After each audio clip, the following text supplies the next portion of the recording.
लेकिन मैं ये वीडियो अभी आज का जो है इसलिए बना रहा हूँ ताकि आपको जो मेन बात है वो बता सकूँ कि आप कैसे बच सकते हो। किसी भी तरीके का कोई भी स्कैमर हो, आप कैसे बच सकते हो। तो सबसे पहली बात ये है कि आपको अपने पैसे किसी को देना नहीं है। अगर कोई ये कहता है कि भाई हम आपका आईएलटीएस करा देंगे, माइग्रेट टू यूरोपियन कंट्रीज़ या ऑस्ट्रेलियन कंट्रीज़, सॉरी ऑस्ट्रेलिया या अमेरिका या कनाडा या किधर का भी, यूके का है, तो आईएलटीएस करना कंपलसरी होता है पहले, जो आप खुद कर सकते हो ब्रिटिश काउंसिल से या दूसरे किसी भी जो भी अथॉरिटीज़ है जहाँ का एक्सेप्ट किया जाता है वहाँ के थ्रू। तो जो पहला पिच है, स्कैमर देगा कि हम करा देंगे, आप हमें पैसे दे दीजिए करके। तो वो वहीं से आपको समझ जाना है कि भाई ये हो सकता है स्कैमर हो करके। अगर आप उनकी ऑफिस नहीं गए हो, अगर आप उनसे मिले नहीं हो, सिनेरियो वन ले लेते हैं कि सब डिजिटली हो रहा है। ओके, जो वर्ड डिजिटल है ना, अब इससे चिढ़ाने लग गई है, क्योंकि डिजिटल के नाम पे इतने स्कैम हो रहे हैं कि आदमी सोच भी नहीं सकता। और जो फ़ोन पे और पे जो वॉलेट है, जो डिजिटल वॉलेट्स हैं, उनके थ्रू अगर आप पैसे ट्रांसफ़र करते हो तो भूल ही जाना कि आप कोशिश भी कर सकते हो कि कहीं पे भी अप्लाई करके उस पैसों को आप वापस हासिल कर पाओगे। एक बार आपने वॉलेट के थ्रू ट्रांसफ़र किया तो आप अप्लाई भी नहीं कर सकते हो कैशबैक या जो भी आप उसको बोलते हैं, मैं वर्ड भूल गया वो, चार्ज बैक बोलते हैं उसको, आप चार्ज बैक के लिए भी अप्लाई नहीं कर सकते। हो सकता है अगर आपने बैंक के थ्रू ट्रांसफ़र किया हो तो 2 दिन में, 3 दिन में या 5 दिन में आप चार्ज बैक कर सकते हो। लेकिन मेरे केस में बहुत लेट हो चुका था, इसके लिए मैंने वो भी ट्राई नहीं किया, क्योंकि मुझे पता था कि मुझे टाइम वेस्ट नहीं करना है।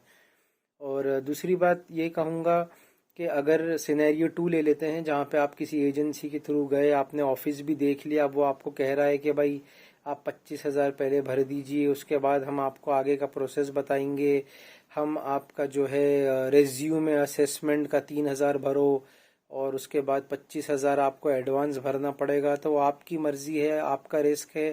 अगर कोई आपका दोस्त ऐसी एजेंसी के थ्रू गया हुआ है और वो बताता है कि हाँ भाई जेन्युइन है, लीगल है और आपको रिस्क लेना है, तो आप ले सकते हो।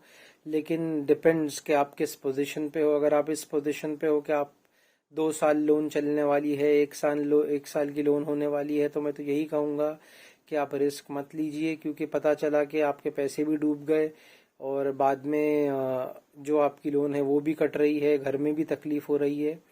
इसीलिए ऐसे रिस्क मत लीजिए, जो चल रहा है उसी ज़िंदगी को चलाइए और अच्छे से कोशिश कीजिए जो आप काम कर रहे हैं इंडिया में उसी के अंदर आगे बढ़ने की।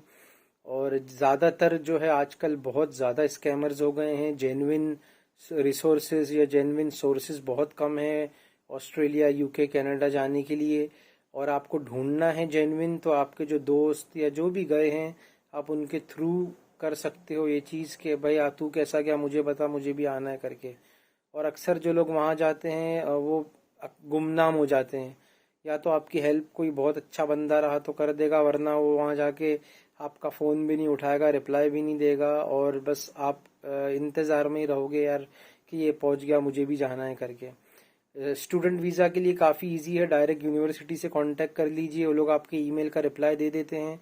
मगर वर्क वीज़ा पे जाने के लिए बहुत मुश्किल है, क्योंकि कई कंपनीज फेक हैं। हो सकता है आप डिजिटली अप्लाई कर रहे हो, ऑफ कोर्स आप यहाँ से ऑस्ट्रेलिया जाओगे विजिट वीज़ा पे, फिर वहाँ अप्लाई करोगे, तो एक अलग बात है, बहुत पैसे भी जाएंगे और प्रैक्टिकली सही भी नहीं लगता। लेकिन आप यहाँ से बैठ के करोगे तो वो डिजिटली होगा, ईमेल के थ्रू।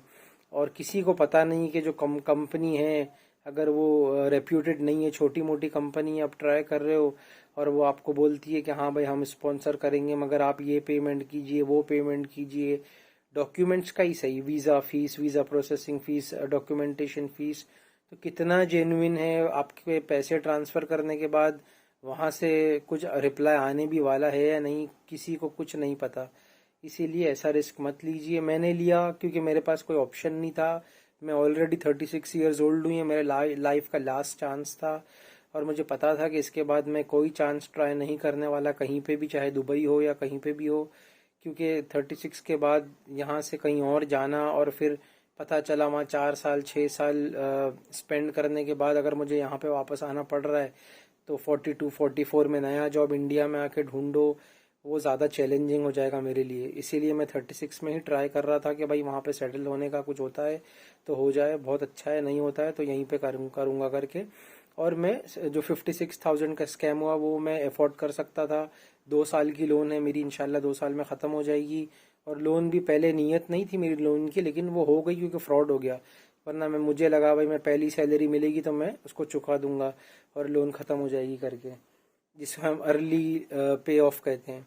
तो moral of the story, video ख़त्म करता हूँ ये बोल के कि जो भी बंदा आपसे पहले पैसे मांग रहा है, अगर आप सिनेरियो टू के हिसाब से अगर आप उसके ऑफिस में जाते हो, ऑफिस देखते हो, वेबसाइट है, सब कुछ है और आपके एरिया में है, तो आपके ऊपर डिपेंड है आप दो या मत दो। लेकिन सिनेरियो 1 जैसा मैंने बताया, हर चीज़ डिजिटल है, आपको पता है ऑफिस कहीं पे है कोलकाता में या कहीं पे बिहार, यूपी, बम्बई कहीं पे है जो आपके घर से 1,000 1,500 किलोमीटर दूर है, आप जा नहीं सकते। तो फिर ये आपकी मर्ज़ी है, आप पैसे ट्रांसफ़र करो या मत करो। लेकिन मैं तो यही आपको राय मशवरा दूंगा कि भाई अगर डिजिटली है तो मत करो, क्योंकि कोई भरोसा नहीं। क्योंकि हो सकता है आपने सिर्फ 10,000 15,000 या 20,000 आपने भरे हो और बाद में स्कैम हो जाए। लेकिन जब आपको वो केस लड़ना पड़ेगा तो उसके अंदर ज़्यादा पैसे चले जाएंगे। एडवोकेट हो सकता है पर हियरिंग का 2 से 4 हज़ार रुपये ले, डॉक्यूमेंटेशन का पैसा, फिर जिधर जो इशू हुआ है जहाँ पे उसकी ऑफिस है, आपको हो सकता है वहाँ पे जाके जो है केस करना पड़े। तो ये सब बहुत सारी चीज़ें हैं और बहुत सारी इसके अंदर दिक्कतें हैं। पैसा तो चला जाता है, वापस आएगा भी या नहीं केस जीतने के बाद, वो भी एक सवाल है। कितने साल के बाद आएगा, कितने साल केस चलेगा, आप कब तक लड़ पाओगे, और 10-12 हज़ार रुपये के लिए आप कितने दिन किसके पीछे भागोगे। तो end of the story, end of the video यही कहूँगा कि प्लीज़ अपना पैसा संभाल के रखिए।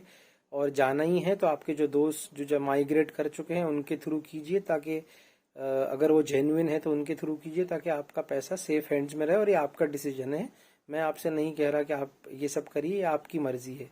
Thank you so much for watching. अस्सलाम वालेकुम।